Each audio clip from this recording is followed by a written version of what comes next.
Hello friends, today our topic is exploratory testing, latent defect and test hardness.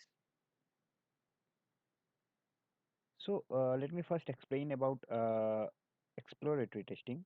It is a type of software testing where the purpose of engineer is minimum test planning and maximum test execution.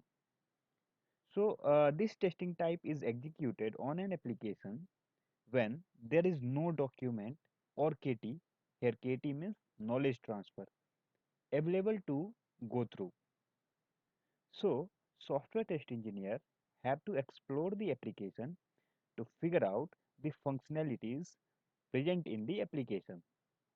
So, in exploratory testing, when we don't have any documentation available from the management like BA or any direct client available, or any knowledge is not transferred by them to the QA engineer, in that particular case, we have an application available.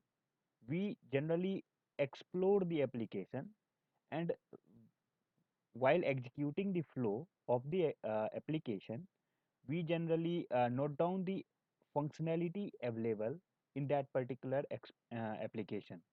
So this process of testing is called as exploratory testing. Now coming to the next point, which is latent defect.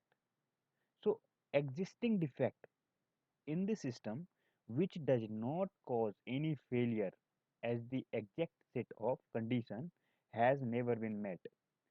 So suppose a defect is present inside the application, but it required exact set of condition to be to reproduce. So, in that particular case, it is also known as latent defect. Next one is test hardness. It is a process of configuring a set of tool and test data to test an application in various conditions. So, the process of configuring a set of tools, like tools required to execute the application, to manage the reporting things and any other documentation, the process of configuring those things will be considered as the test hardness.